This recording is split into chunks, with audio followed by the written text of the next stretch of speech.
but they also, because of COVID, wouldn't let John into the hospital to be with me.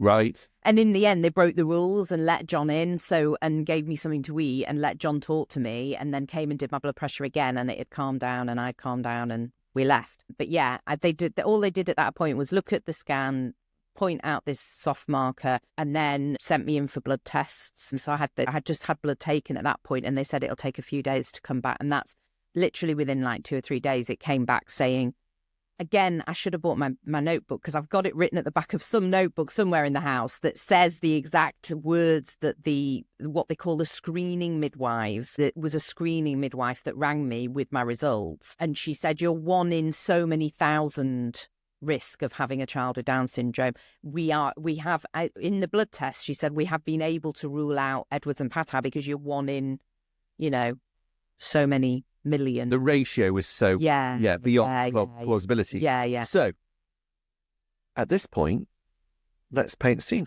We are now, I think, at Easter.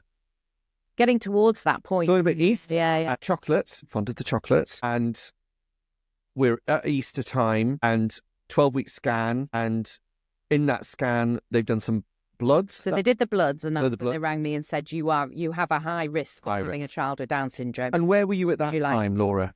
I was at home, and John was working from home, and and it was just... Did you have mum back again for Easter? No, it was because it was before Easter when they rang with this. Okay. It was in March, and it was just my brain was spinning, and I wasn't physically upset after that call. I was more of like my brain, I couldn't kind of think straight, if you know what I mean, and everything was just spinning around. And she said, you can either book in for an amniocentesis or you can go privately for an IPT testing.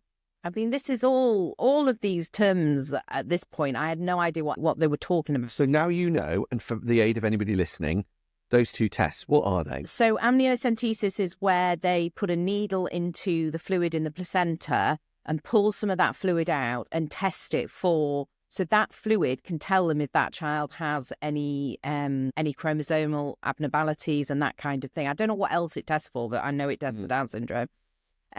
So that's quite invasive and comes with a reasonably high risk of miscarriage. So you have to weigh that up. So I was weighing the 2 things up really with that. I am a total wuss with a very low pain threshold. I'm in that club too. And at my age, with this being my first ever pregnancy, miscarriage was something that terrified me. And therefore, if there was another option that didn't involve all of that, I was going to go with it. So I asked her what NIPT testing was, and she said it's a very simple blood test they do, and they can test your blood. That your baby's genetic makeup is running through your bloodstream, so they can look at your blood to determine whether you. But she said it's not as accurate.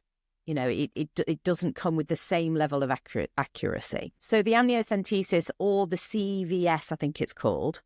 And so they're 2 needle tests in the tummy. Okay. One's slightly different to the other. They are like 99% accurate, I think, or something like that. Whereas NIPT is a lot lower than that. I don't know what they say it is. It's in the 80s, I think. It's 80-something% accurate. It's now available on the NHS, which is a whole other episode about the moral, the moral issues around the fact that test is very quick and easy to do.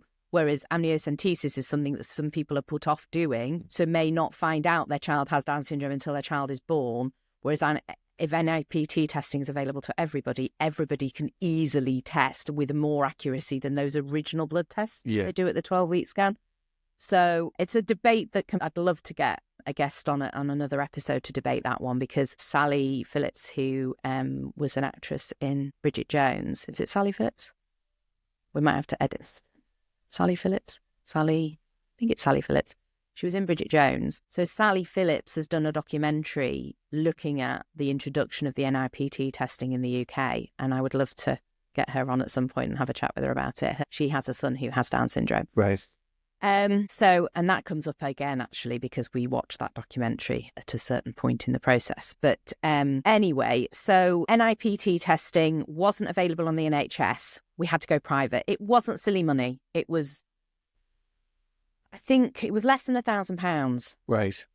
Still not a small amount. No, it wasn't. It was a fair few £100s, and we had to seriously think about it. At this point in the process, I wasn't, like I said, I wasn't really thinking about keeping this baby. I was thinking about what are we establishing is wrong here? Will we need to terminate? That was going through my mind, and I needed to know.